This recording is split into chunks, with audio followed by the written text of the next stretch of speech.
as abstract, I welcome the opportunity to exchange and to compare notes with my Caribbean brothers and sisters, especially in the midst of this global pandemic that has truly rocked our region.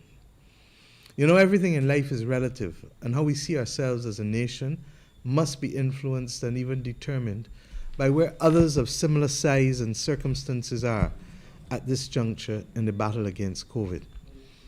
I begin this evening by assuring you of the commitment of our Caribbean leaders, all of your Caribbean leaders, to wrestle this virus and its impact on our way of life to the point where it is truly under control and where once again our citizens can breathe. Indeed, during the course of today, we would have had decisions taken with respect to the vaccine and a very strong statement from the Caribbean community demanding equity and fairness, because in many instances our nations are literally too small in order to be able to take the decisions that need to be taken. And indeed, in circumstances, only to take the decisions, to access the vaccines that we need to access. Largely because when we call the numbers, persons say, "Is that all?" And therefore they don't immediately respond to you. It's been difficult. And we've said over and over, it's like the wild, wild west. But the region is adamant that there ought to be fairness and equity, because that is the only way we are going to move through and to get the level of herd immunity in this race against the variants and mutations that are taking place in this pandemic. We took other critical decisions with respect to food security, which has become a major issue at this time, particularly with the disruption in production and supply across the world. And indeed, one of our Caribbean neighbors shared the difficulty that they had with accessing certain types of food earlier in the year.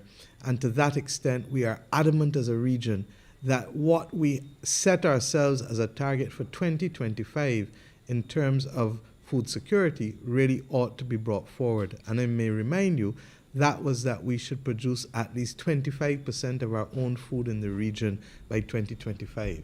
Indeed, I said to the head of the private sector organization that food comes also in 6-week crops and 12-week crops and livestock that can finish very fast.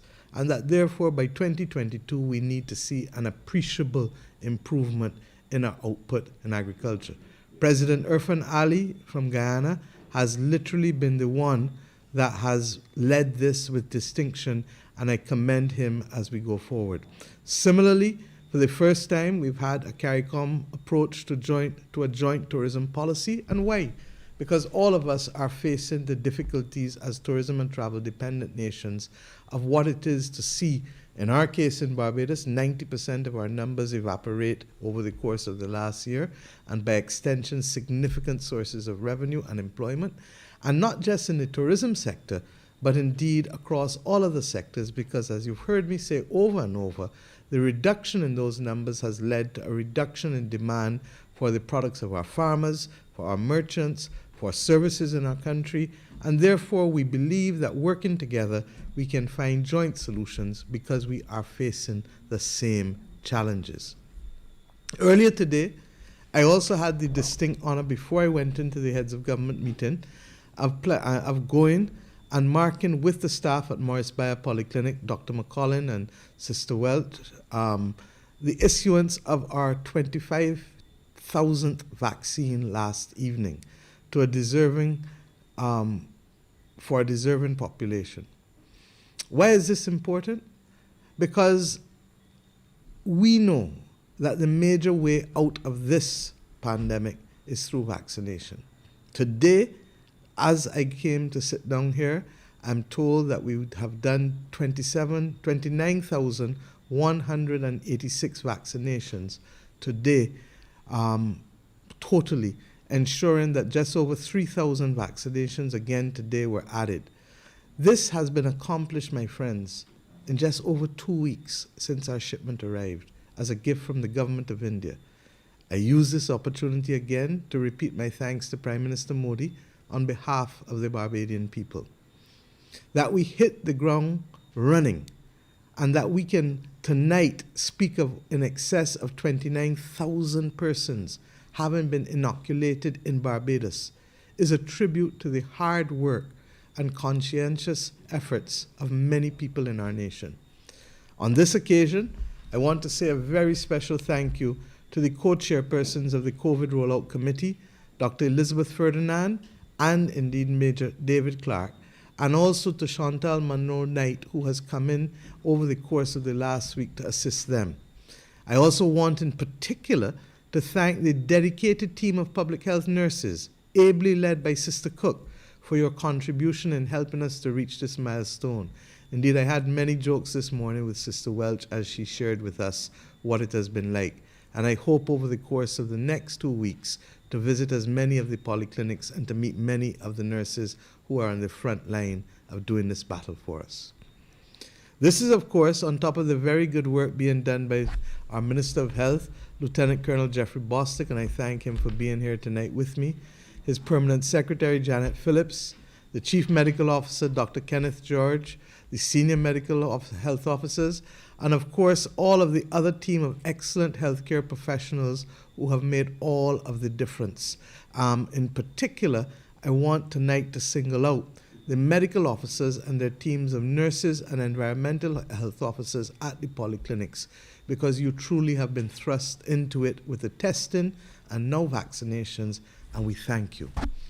To them, I also thank the chairman of the Cabinet Subcommittee on COVID, Senator Dr. Jerome Walcott, who, while retaining his responsibility as Minister of Foreign Affairs and Foreign Trade, has ably helped me manage this crisis with the Cabinet Subcommittee and the dedicated team of permanent secretaries and public officers who very often are now meeting 7 days a week and have been doing so for some time. We do not take it for granted, and sometimes it is difficult for your families and for all who else rely on you, and we say thank you. Our medical professionals, our nurses, our orderlies, our persons who are cooking, persons who are transporting, believe you me, they all continue to work hard. And in addition to them, there's also a number of volunteers who I want to salute. These are persons who have been doing hotlines from the very beginning. These are persons who are now, I met some today at Morris Bayer Polyclinic, who have come in to assist the existing complement of nurses in managing the persons there. These are persons who are also doing things in terms of entry of data. And many of these are not doing it for a professional fee or to fulfill any other contractual commitment or obligation, but because they want to help. Yes, the students may be part of Operation Give Back, but there are a lot of other persons out there. And there's also a group of doctors who I want to salute, because the truth is that as of next week, we expect them to be going into the communities, to homes, to be able to do the vaccination to persons who are either too ill to travel, too ill to take the risk, or immobile and therefore remaining home. We are literally planning to ensure that they have the appropriate equipment and oxygen and everything else that they need, and the training that they need to participate in the SHAPE app or any other software programs that are critical to measure how we perform. So my friends, we are progressing with our vaccine rollout program. By weekend, we will be in the home stretch for the administration of this first order of vaccines. As I said this morning at Morris Bayer Polyclinic, we could not be here if Barbados did not have a strong public health system. And I thank God for all of those who went before, who have consistently over decades ensured that we have invested in public health in this country. As it relates to the vaccines, we have a number of irons in the fire to secure a very large number of vaccines. And I've told you this before. And I'm reasonably confident that I will come to you again in the near future. And while I'm optimistic about the arrival, I am always cautious and guarded when it comes to certain things in what I say and in how I say it. Because as was the case with the ventilators last year, many of them didn't even land in Barbados. And until, therefore, the vaccines touch down in Barbados, we can hold tight. But I let you know that we keep our fingers crossed, hoping that they will arrive as scheduled. And if they do, and as of now, I have no reason to believe that they will not, I'm confident that every person resident in Barbados wanting to be vaccinated, and I stress wanting to be vaccinated, will before, I hope, as I told you on the last occasion, the beginning of May, will be given the opportunity to be vaccinated. While it is my wish and intention for Barbados to be among the countries to have COVID vaccinations on demand, it is not the will or intention of this government to force anybody not seeking a vaccination to get one. In plain terms, vaccination is not mandatory in Barbados. But let us also be clear. The reality of the world in which we live now today has for decades required persons to produce vaccination cards showing that you have protected yourself against certain diseases before you can enter certain countries.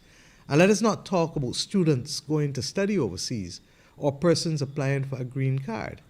Indeed, if we are really, really truthful with ourselves, those who have gone to Jamaica in the last year or two will see a sign saying anybody who has recently come from a country in which there's yellow fever, please step one side so that you can show them the vaccination card. Countries like Australia don't even let you come in or enter the country formally unless you have that vaccination card, particularly against yellow fever and certain other diseases of grave concern to the world. And we are already seeing signs in the world that if you want to do certain things, that people are requiring more and more evidence of vaccination. So while we are not making it mandatory, we are also going to be very clear in explaining to our population how the world is moving and the extent to which people's movements and choices will be limited in the absence of vaccinations. On the last occasion on which I met, I know many of you laughed when I turned to Jeffrey and said, Jeffrey, how many people died in the UK from the vaccines? The truth is that many of us have received the vaccinations and we are well. And I believe, like others across the world, that it is the direction in which we must go if we are to turn the corner around from this awful pandemic. But you know, vaccinations and human behavior go hand in hand. And while the vaccination effort will slow the growth and most definitely contain the number of fatalities and people who are seriously ill, it's not going to by itself overpower COVID-19. And we've said so all along. All the scientists the world over are telling us we have to stick to the basics. We have to continue to pay close attention to and to practice positive personal hygiene. And I know it sounds monotonous, but the wearing of masks, the washing of hands, the keeping of safe distance from each other, all of these things today are as important to the containment of the virus as they were 1 month ago, 1 year ago.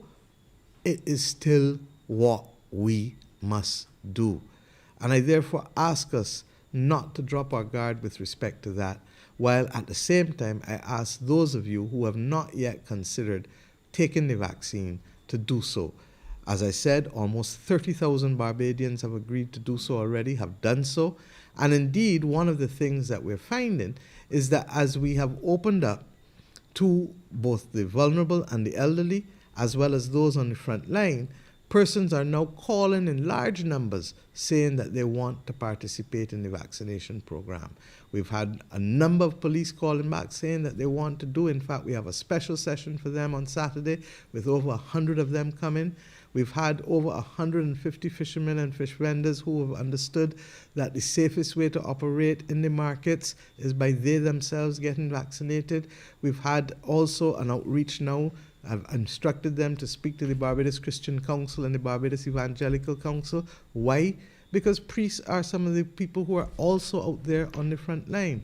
And we will continue to work to refine any difficulties with the appointment system in the vaccination program. We know that the lines have been long. We apologize in some instances. But the truth is that anything for which there is great demand will have long lines and will have people wanting to get in. Willing to wait to get in. I'm told that that is the experience of those who want to speak on the call-in programs. I'm told that that is the experience of those who go into lines for fast food restaurants or for things that they love to eat. So that, believe you me, this one, to protect your life and to protect your well-being, is also worth it. But equally, we will try to do better with the appointment system. I know that there's a new app to be launched next week, and I hope that that will help. But the important thing is that everyone who speaks tells you how professional the nurses are, tells you how well the experience has been, and really it is a credit to our nation. And I thank you, as I said earlier. But where do we find ourselves tonight? Yes, we are still in the throes, regrettably, of a national wave of positive cases. Yesterday, we had 55 out of 677 tests. Today, we've had 42 test positives out of 829 tests conducted by the Best of Santos lab. Doctors George, Fords, and Bess will give you their scientific analysis and interpretation either tomorrow or over the weekend. I can't tell you which day because I haven't spoken to them because I came straight from heads of government here. But right now, tonight, I want to share with you where we are generally in this fight. Though these numbers may appear high on the surface, and I'm the first to admit that, I'm sufficiently informed by the health professionals who know what they're doing to know that this was to be expected given a series of circumstances over the last weeks in which all of us, have dropped our guard in some form or fashion. As I've said to you, I'm not about the blame game right now because I don't have eyes in the back of my head, and it is very easy for anybody to point fingers. But as a young girl, I learned that whenever you point a finger, when you point one, three are pointing back at you. So I ask us to stay focused on what is the challenge of winning the battle against this pandemic. And while there's value in stopping in the middle of the race to reflect and review on how or whether we stumbled, there's also greater value in learning from those stumbling blocks.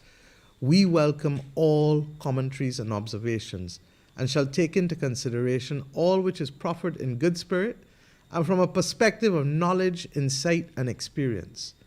But in the final analysis, my friends, there are certain truths which must be considered here. We are in the midst of a global pandemic. Don't get tired about it. We are in the midst of a global pandemic.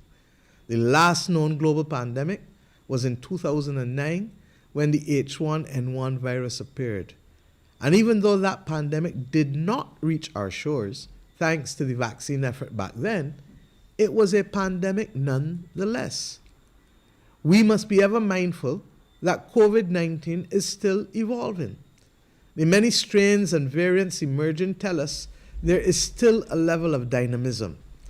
And I would be the first to acknowledge that neither myself nor any member of my government is in position to say that we are an authority on COVID. I am in regular contact with the leadership of the World Health Organization and the Pan American Health Organization. And I want to thank Dr. Tedros and Dr. Clarissa Etienne, with both of whom I speak at least usually once a week, if not more.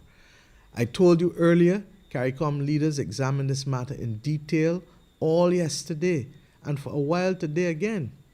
No one I have heard, including Dr. Fauci in the United States of America, is positing themselves as an authority on COVID. And why? Simply because they never studied or experienced anything the magnitude or the impact of COVID. Indeed, I would venture to suggest that it is only our distinguished Barbadian citizen from St. Peter who at 111 years old might have any clue about anything similar to COVID with the Spanish flu between 1918 and 1920. And even then, he would have been too young to remember probably. But here in Barbados, as with everything else, with 287,000 souls, you and I both know that we have 286,000 authorities on the subject. And this has been our experience because we are a country that likes to discuss matters. You know, this reminds me of a meme that somebody sent me earlier today. And I thought about whether I should share it or not, and I decided that I will share it because I feel that it will lighten the mood a little tonight. And I'm conscious that I'm speaking while some of you may still be having supper. So let us go. Medical experts in London today were asked if it was time to ease the COVID lockdowns. The allergists were in favor of scratching it, but the dermatologists advised not to make any rash moves. Gastroenterologists had a sort of a gut feeling about it, but the neurologists thought the government had a lot of nerve. Obstetricians felt certain that everyone was laboring under a misconception, while ophthalmologists considered the idea short-sighted. Many pathologists yelled, "Over my dead body," while pediatricians said, "Grow up, no?" Psychiatrists thought the whole idea was madness, while radiologists could see right through it. Surgeons, and Minister Walcott would know this, decided to wash the hands of the whole thing, and pharmacists claimed it would be a bitter pill to swallow. Plastic surgeons opined that this proposal would put a whole new face on the matter, and podiatrists thought it was a step forward, but urologists were pissed off by the whole idea. Anesthetists thought the whole idea was a gas, and cardiologists didn't have the heart to say no. In the end, guess who won out? The proctologists won out, leaving the entire decision up to the politicians. Now, my friends, what this really says to me is simple everyday language. Is that there is no right and there is no wrong way to battle this beast right now. So what do I tell you? Just let us defeat it, and do so, my friends, with minimum casualties. There is simply no right or no wrong. So, ladies and gentlemen, we are here tonight. Whether we could be further ahead or further behind is anyone's guess. But what I can tell you is that I am proud of Barbados and Barbadians tonight, even as we battle this. While we strive constantly for the gold standard and for excellence, errors will be made.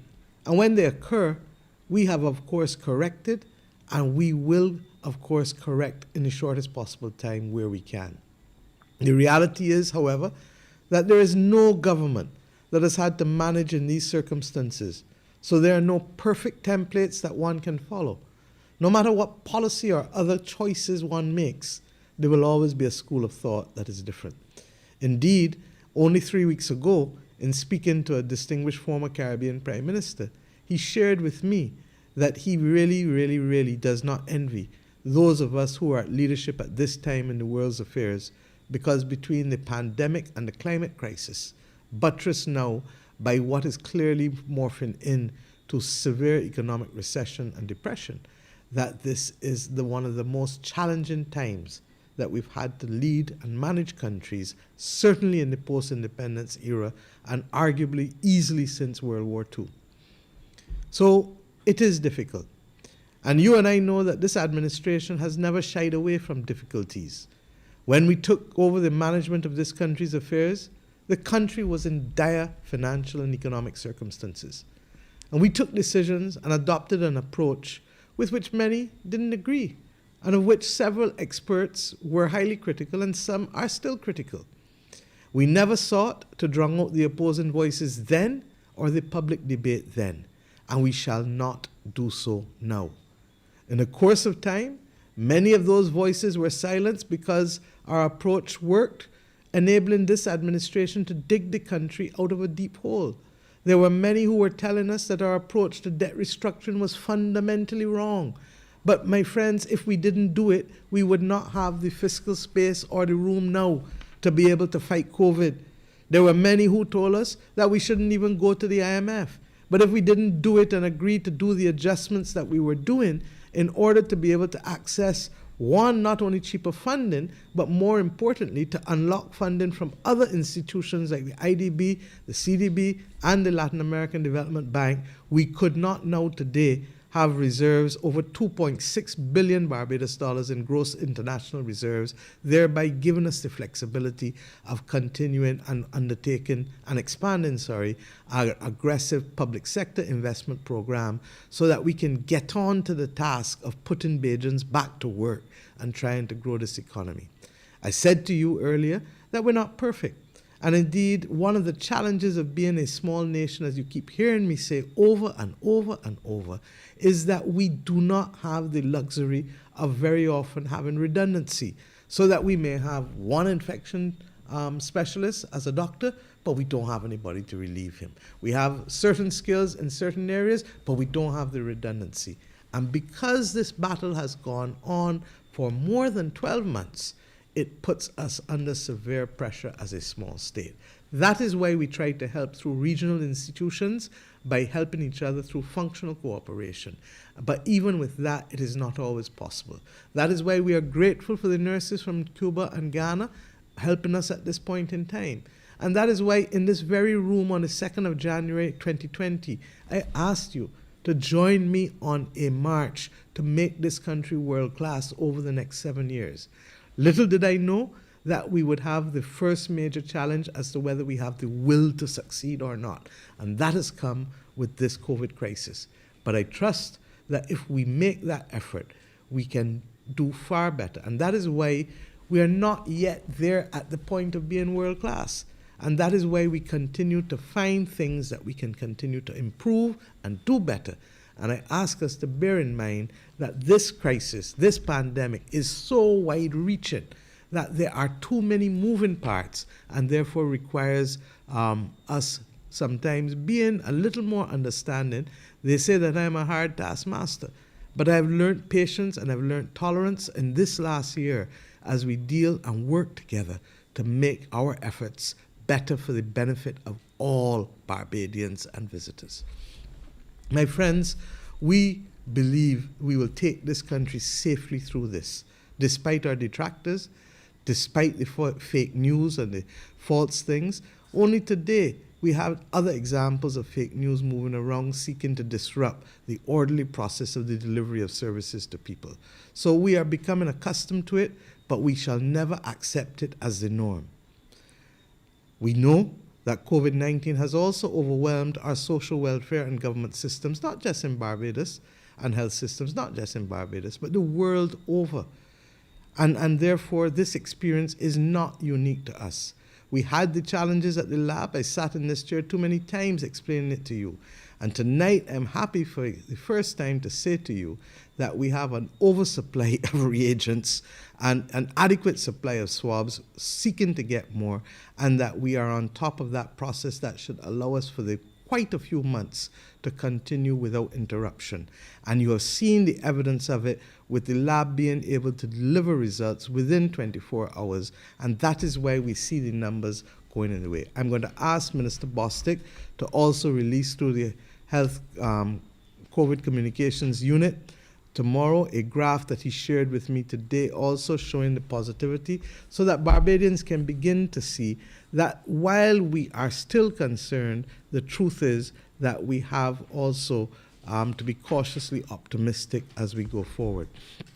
Similarly, we also have 7 PCR machines working now, and we've dedicated one specifically for the Queen Elizabeth Hospital to ensure that those lab results for the QEH can come back in short order now, so that doctors may continue to treat patients in short times rather than the inordinately long times that they were waiting before. My friends, good news is therefore that despite our rising numbers, that and the spike of the last 3 days, that we have the ability, I think, to turn the corner. The truth is that the evidence of the lockdown and the restrictions, especially the last weekend and the last week, will more be seen going forward and not in today's numbers or yesterday's numbers or the numbers the day before. And where else are we? What else do we need to focus on? Our healthcare system is still functioning in both the public and private sectors.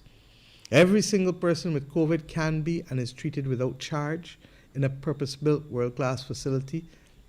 No one in need of a ventilator is denied access, nor do our healthcare professionals have to decide who gets intubated and who does not.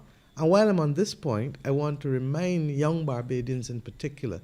We have a young person who has been intubated. And I want to say this because too many young Barbadians feel that they are immune from being able to catch COVID. And far from that, they are very much vulnerable and very much need to participate in the effort to heed all the protocols. So when your mother or your grandmother, your father, your uncle, your aunt ask you to be considerate, ask you to stay in, ask you to wear the mask, ask you to do certain things, I beg you do, cooperate. Because you're not only helping them, you may well be helping yourself. We still have sufficient acute care beds available at Harrison's Point if we need them.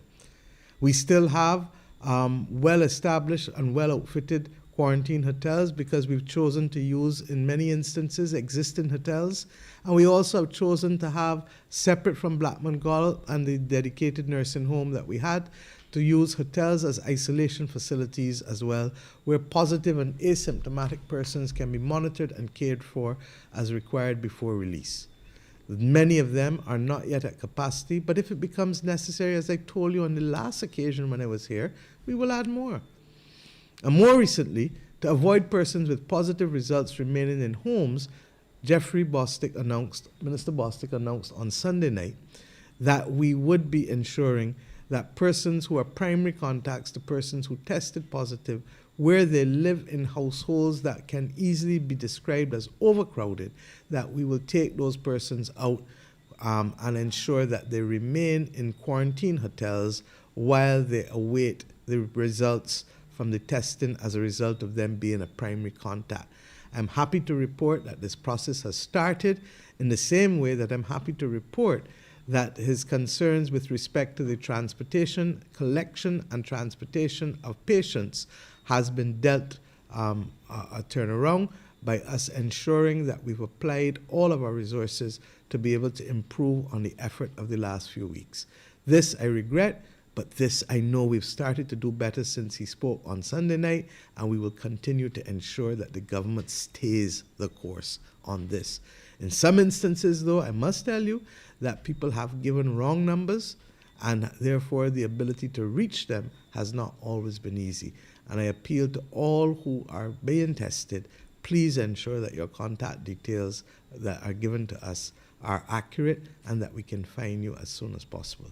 This does not excuse what has happened for some people over the course of the last few weeks, but equally I know that we can do better going forward. And as I said, part of what COVID has done has to expose that we are small and we don't have the vulnerability.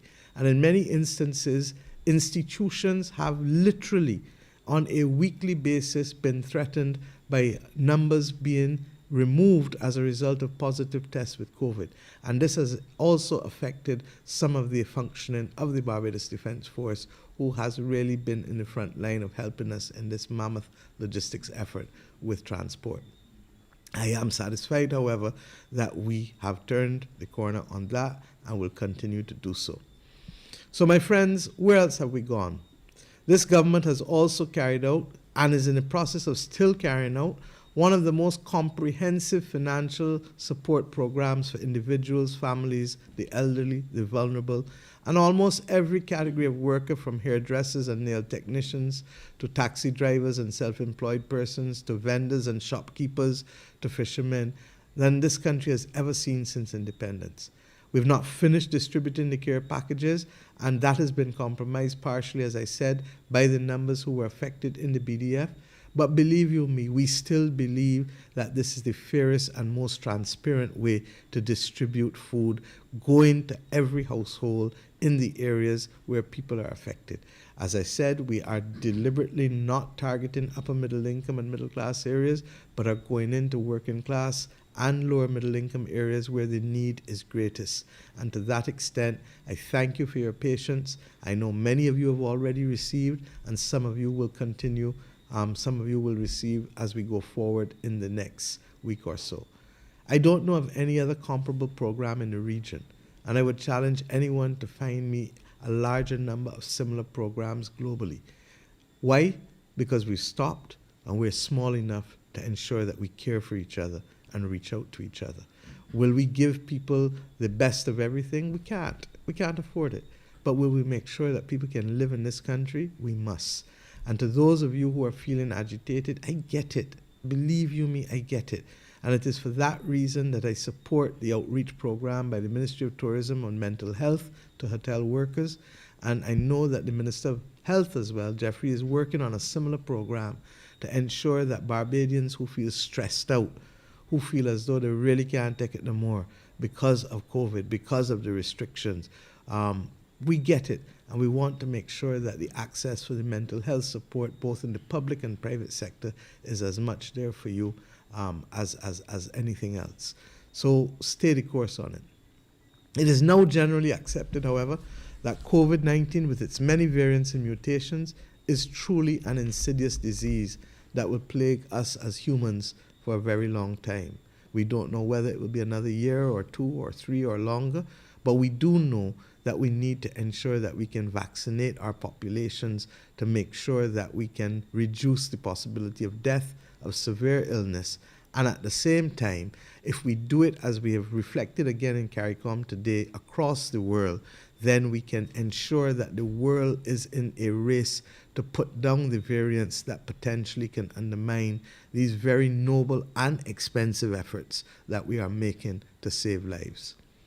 The vaccination of Barbadians, therefore, is a central plank for the full reopening of the national economy so that all Barbadians can eat, can work, can live with dignity.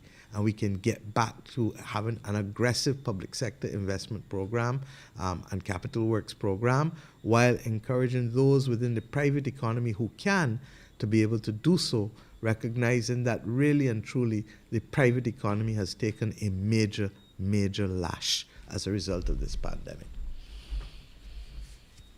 In unvarnished terms, you know I come to you always and speak. I only know that way. And therefore, as I said, in the last 5 days, the lab has given us the results of 3,695 swabs tested, of which 241 overall were positive. That is not where we want to be. We are not yet there. I want to repeat myself. We are not yet there. But equally, I recognize that with the national pause and stop efforts, people are making tremendous sacrifices for the sake of the national good.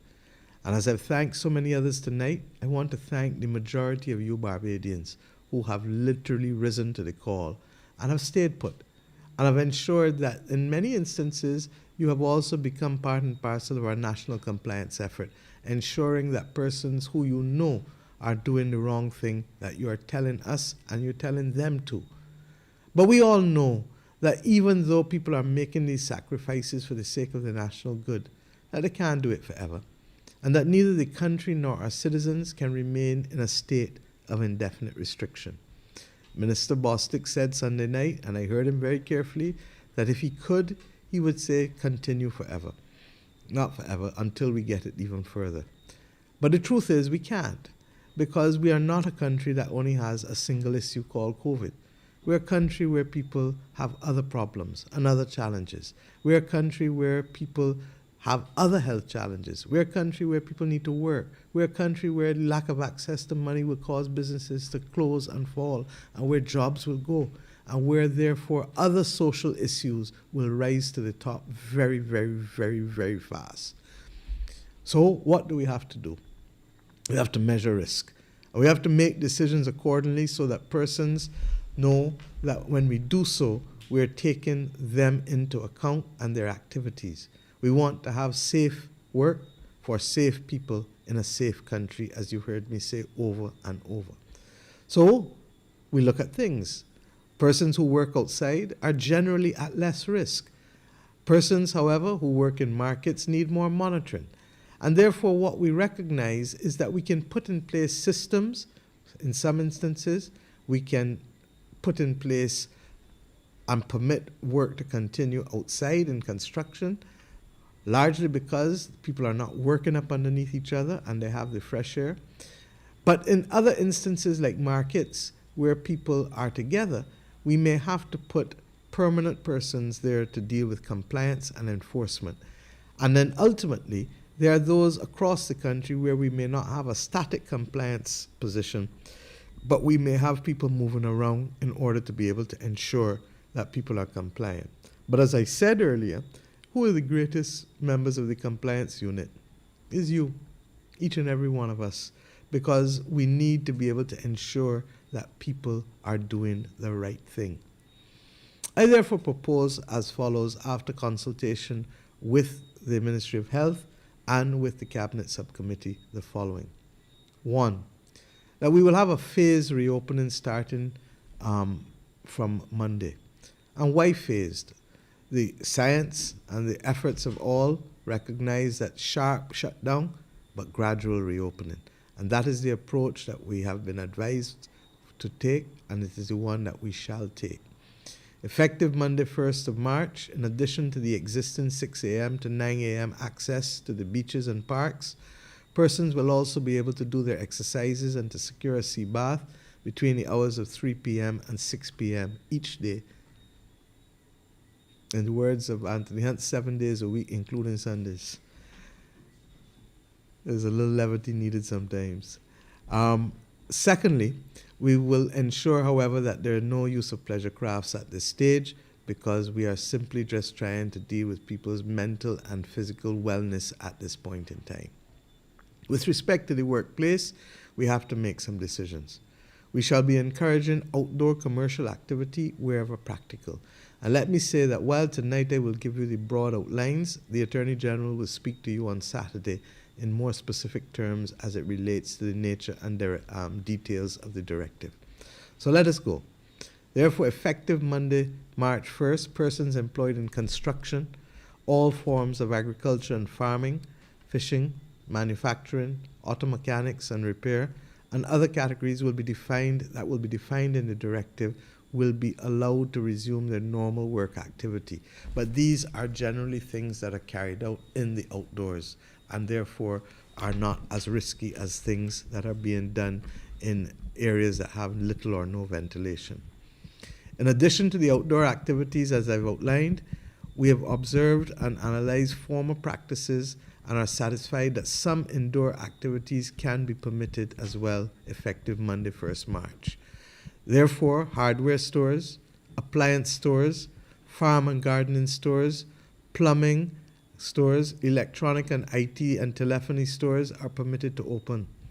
We shall hold for now on the indoor applications as just clothing or boutiques or hairdressers or barbers. We're going to get to you. But at this point in time, the Ministry of Health has advised that they would wish to limit it. Here again, we shall not leave you, however, in the wilderness, and we've observed that several of the operations that have become a bit lax in the PPE requirements need to redouble their efforts and should use this opportunity to ready themselves for when we are ready to open back up your lines of business. Many of the hand sanitizers and temperature guns are there, but before we shut, a lot of people weren't monitoring them, and it is being left to the discretion of patrons, regrettably, in some instances. Customers sit inside, sometimes, masks not being properly worn, and nobody says anything. We don't need to be rude to people. We don't need to be gruff to people. We just need to say, brethren, sisterin, auntie, mummy, daddy, whoever. Just pull up the mask. It's dropping under your nostril. My dear people, we do not have the manpower, as I said earlier, to monitor every single business entity in the country. And that's why I'm stopping all the time to reinforce the need for you to follow and enforce the protocols. I need you to take the next 2 weeks to revise many of the existing protocols and practices, as I said, and ensure that you are ready for when we start to talk again in a few weeks for the additional openings that will come to our commercial activity in this country. In the meantime, however, we will ensure that those of you will have access to our subsidization program as coordinated by the Ministry of Small Business by Minister Simmons. We are in the process of continuing to disperse. A number of people have gotten quite a significant number, but we are still dispersing to persons and will continue to do so for those of you who remain affected as a result of my announcements. With respect to restaurants and fast food operations, effective Monday, 1st March, we will permit once again curbside pickups, drive-through and delivery for restaurants and fast food establishments.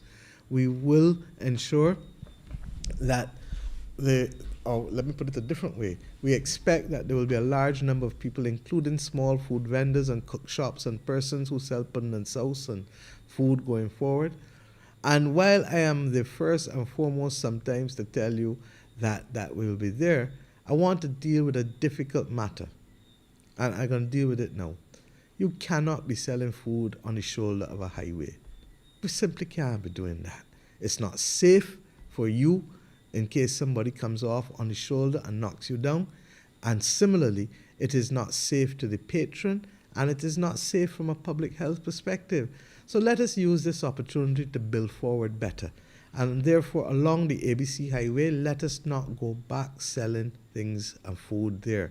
As it relates to the coconut vendors, we're going to also talk to you and ask you please to clean up after you do your things there, because you then, if those things are left there, they become a risk for dengue because they will literally gather water and become a public health nuisance at the very time when we are trying to keep people healthy.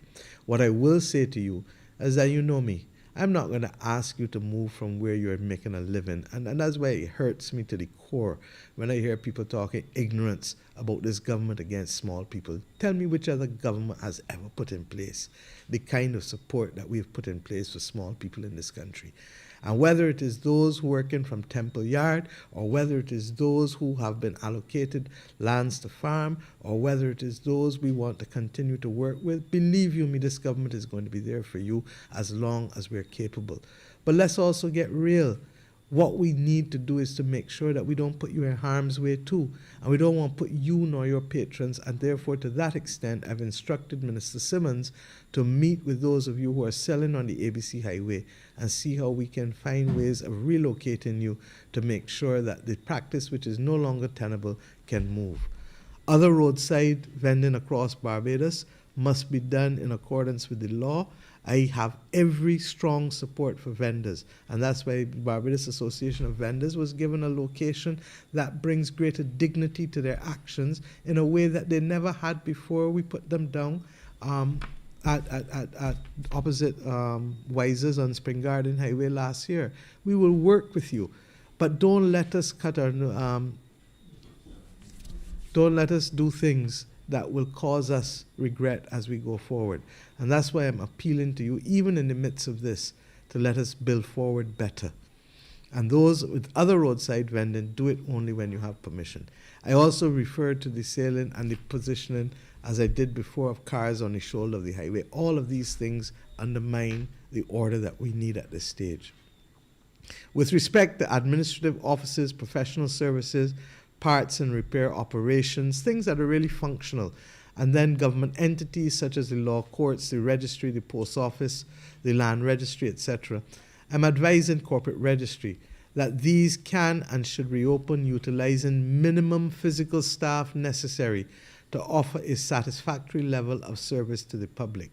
We expect that the staff will be skeletal, and we expect that, especially in the next 2 weeks, that it is really only urgent things that people will concentrate on, recognizing that we are not yet where we want to be, but we cannot keep commerce closed in this country. Those persons who can function effectively from home should continue to do so. But those needed physically at the workplace to dispense product or services in those areas should report for duty. And those who work in the public service will continue to be guided by your permanent secretaries or heads of department or CEOs in the state-owned enterprises as to what the appropriate thing for you to do with respect to attendance will be. In some instances, I already know that arrangements have been made for persons to come in 1 or 2 days, depending on what is the nature of their activity, and to rotate so that there is not the full number in the offices at any one time, but a skeletal staff, as I said. For the time being, we shall discourage, indeed, for the sake of clarity, we shall prohibit the operation of gyms, massage parlors, indoor and outdoor contact sports. As I said earlier, the use of pools in public spaces is going to be permitted in hotels and other public areas, but under the supervision of management, who shall share the ultimate responsibility for abuse or disregard in reasonable safety protocols. So, ensure that you do not abuse and you do not breach the requirements, particularly for physical distancing. Now, on this question of partying, I really want to talk to you for a few moments because, you know, when I was Minister of Culture, they used to say that I felt that you could fet all the time. And that's probably true. But partying didn't start in 2020. And trust me, it is not going to end in 2021. There's going to be new and old music in 2022, 2032, and 2042. And trust me, when I leave this job, I'm going back to help make some music. So let us understand that there is no rush for people to be partying now. March 2021 cannot, I want to repeat myself, cannot be a time for partying. And let us take control of ourselves, therefore. COVID love parties more than you. You understand what I just tell you? COVID love parties more than you. COVID goes wild when it see a party. And partying of any kind right now is a bad idea. And why? It's silly, it's selfish. And I therefore say to you, look, let me just cut it out. If you have a birthday this month, tell your friends and family, I come in next year to celebrate my birthday with you because I can't really celebrate it how I want this year. Last year, October, what did I do for my birthday? I answered enough messages, enough things, but I really didn't do nothing. And the same goes for anniversaries and special occasions. I want us, please, to apply our hearts to wisdom, as the old people would tell us. Let us cease this needless and dangerous practice of sneaking off to a limey spot or going in the back in a community to party and to hang out. We know, been there, done that, still seeing you. And as I told a lot of people, while I give some people a first blight, I ain't giving you a second or a third, because the ultimate price that all of us are paying is way, way, way too high. And as it relates to churches, funerals, and weddings, I'm satisfied that with the conduct of churches that we have now and for weddings right now, but I want to issue a little warning with some of the funerals, because regrettably, too often funerals are being used as staging points for harmful social activities like drinking and like people just doing things and mixing up underneath one another too much. We go to funerals to mourn the loss of loved ones. Let us not hasten our own departure or that of anybody else by behaving in a reckless and irresponsible manner at a funeral. I'm begging you. The protocols are very, very clear, and the Attorney General will set forth clearly the numbers that are permitted. I appeal to you, Bajans, truly, let us act responsibly in these matters, especially as it relates to funerals. I've seen all kinds of things, including brandy bottles being poured over and over on coffins. It's not necessary. That's not how we do it. That's not who we are. So, my friends, the current COVID numbers, as I said, are higher than we would have hoped for. We have done the analysis, however, and it is clear to us. We know where this is coming, what is happening, and we've been able to expand on our contact tracing as well. 55 cases do not mean 55 individual cases. It also does not mean 55 families or 55 communities. And I will not give greater insight at this stage because contact tracing, as I said, has expanded, is underway, and indeed certain measures have been taken to ring fence the areas of worry and concern. And we can pick up the patterns and we're moving to deal with them. I'm confident that following the last 2 weeks of pause and the last weekend of stop, with the continuation of restrictions, our numbers shall bottom out and begin to decline. But I'm also very resolute that if they don't, I'm going to be back here and we will apply brakes. And why am I saying this? Because this is a partnership. You and all of us in this together. The national vaccination program, as I said, is progressing nicely. For us to have vaccinated almost 14% of our adult population is an amazing achievement.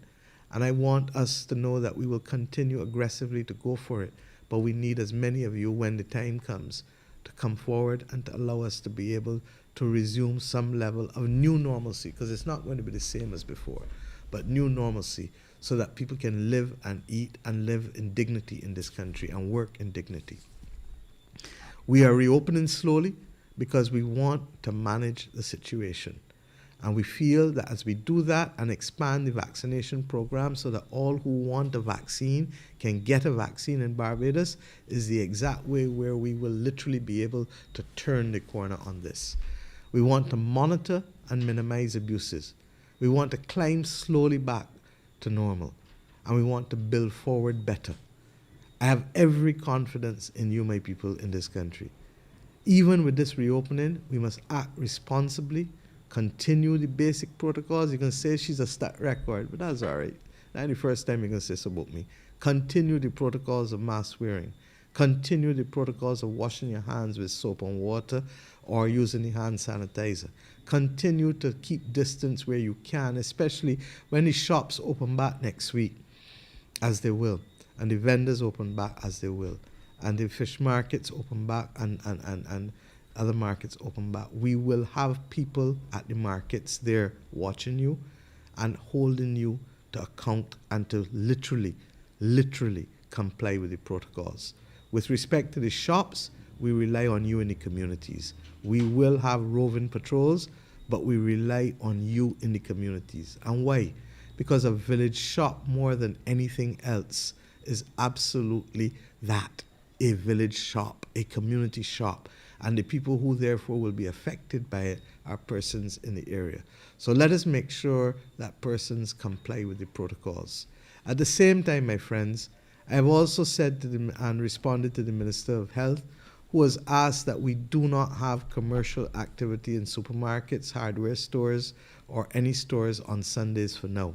And therefore, when these things open back up on the 1st of March, it will be business from Monday to Saturday, but there will be no commerce in the supermarkets on Sunday. We feel that the workers there and the persons who are monitoring, and I ask Bajans to think about the people who have to work as monitors, who have to work in enforcement, who have to work in the supermarkets. They're under pressure too. And let them have Sunday as the day of rest while we fight this out, and let us give Sunday as the time to be able to move forward. The curfew shall remain at 7 p.m. at night until 6 a.m., because what we have done is to open up to facilitate the ability for people to earn pretty much and to preserve their mental and physical wellness.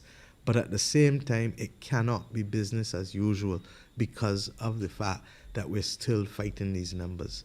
I believe that working together, we are sufficiently mature as a people, we are sufficiently capable of a lot of common sense that we can work together to ensure that persons do not breach the protocols, do not breach the directives, but allow us to be able to give people a little ease.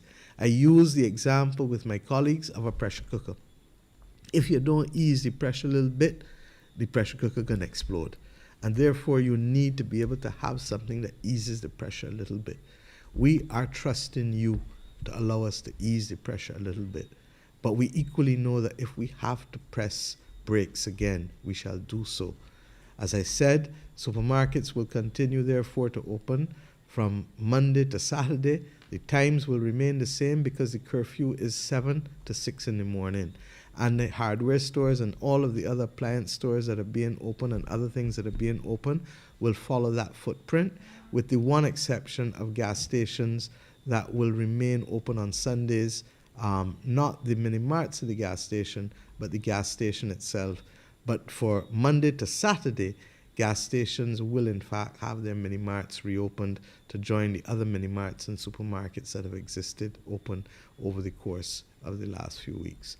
So my friends, can we do this? I believe we can. Can we behave like the responsible adults that we are? Yes, we can. Life is fundamentally about choices, and the consequences to the choices we make have to be accepted by us as adults. That is what we learn when we become mature, when we become adults in the world. And I have every confidence that if we can get the message out there, and I know that not everybody listens to TV or listens to social media or listens or reads papers, and that's why we're asking persons, including those who have influence across people in this country, get the message across that you're getting a little ease, but we're not out of the woods. That you're getting a little ease because human beings need sometimes to breathe in between. But even as we breathe in between, let us not drop our guard. Let us not put our country in a position that can be worse. And let us, as we do all of this, recognize that there is merit in having a sensible discussion on vaccinations, because I truly believe that vaccinations, the national vaccine campaign will help us turn the corner. Tonight is not the night for me to speak about the details of a national vaccine fund that we will launch very shortly to help us pay for the vaccines when they come, because they will come at a high cost. We were fortunate that these first 100,000 were free, and therefore it would be unethical for us to have charged anyone. Barbados is that place where we educate each other at tertiary level without charging fees, because all of us agree to commit to take the most vulnerable among us and the weakest among us on the journey. Similarly, in this vaccine journey, we're not charging people, but we will be appealing to people to donate to the National Vaccine Fund at individual levels and at corporate levels, because your government is under stress. But we are not going to change who we are, because as you've heard me say over and over, principles only mean something when it is inconvenient to stand by them. What's the short message? That even as we have a little ease, we have to stay the course. And I can only share with you what has been my experience in life. I haven't had anything that has come easy to me. Believe you me, people look on and they think, but they really don't know. And in my public life, you know that it hasn't come easy because you have seen everything that has happened to me. But along that journey, in spite of every challenge, in spite of every humiliation, in spite of every victory, I've stayed the course. And why? Because those who wait shall renew their faith. And I ask you, therefore, Barbadians, to stay the course with me, to stay the course with yourself, to stay the course with your country. I ask this, why? Because I'm under no illusion that this battle, as Jeffrey would always say, if we want no surrender and no retreat, it can only happen if the majority of us are prepared to work together. I know this country. I know you because I am from you, I am of you. And I know that we have what it takes to rise above this moment in time. I ask you, therefore, let us as people who have the honor and privilege of living on this blessed rock do the right thing to each other, for each other, with each other, and stay the course, and let us battle this pandemic as I know we can and shall. God bless this country. God bless each and every one of you. Thank you.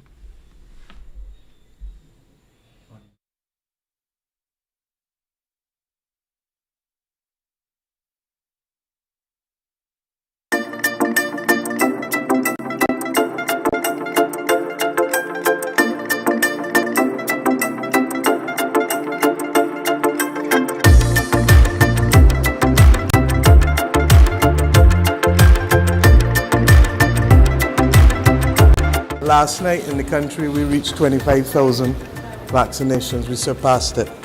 And it is a moment that we are grateful for. And I want to thank those Barbadians who have come forward over the course. It's less than 2 weeks. And the fact that we have been able to vaccinate just over 12.5% of the adult population, Dr. Ferdinand, is something that gives us comfort. This is a moment where more and more Barbadians are understanding that if we want to turn the corner, if we want, like the rest of the world, we see what is happening in Israel, we see what is happening in the UAE, we see what is happening even in the United Kingdom. If we want to turn the corner on this dreaded pandemic, then we ourselves need to strengthen ourselves. I know that there's some people who have been doubtful.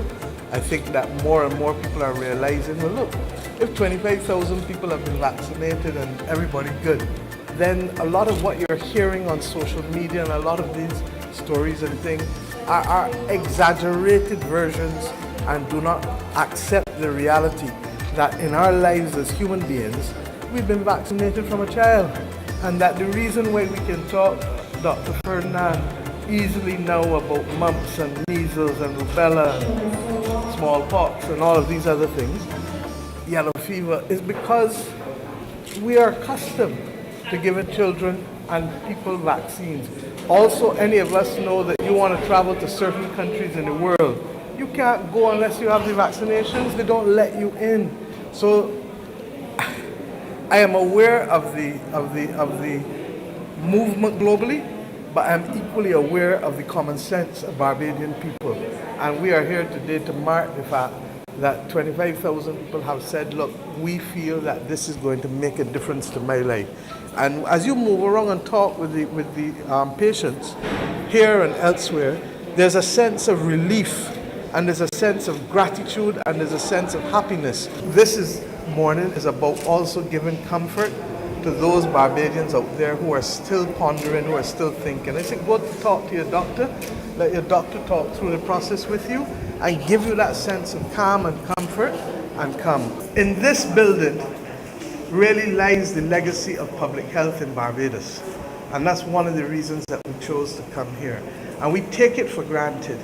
But one of the things that has separated Barbados from most other countries over the decades has been the quality of public health delivered in a country that is as densely populated as ours. So I want to salute you and thank you. As you know, we had hoped at the beginning of the year to have the celebration and the awards for all of the doctors, frontline workers, nurses, orderlies, ambulance people, everybody who has helped us. But obviously, the community transmission has put that on hold. that will be done as soon as we are in a position to do it. What we do in public health is often not seen, and therefore people are often unaware of what is actually happening in the background. It's only when you stop doing it that you see it. But currently with this pandemic, I am very proud of us Barbadians and visitors and residents who have actually come forward for the vaccines, taking a step forward to make sure that we can protect our own persons here in the island. I commend those persons who have already come forward for the vaccines, and I recommend that every last one of us come and receive the vaccine. That's the only way we can beat this monster.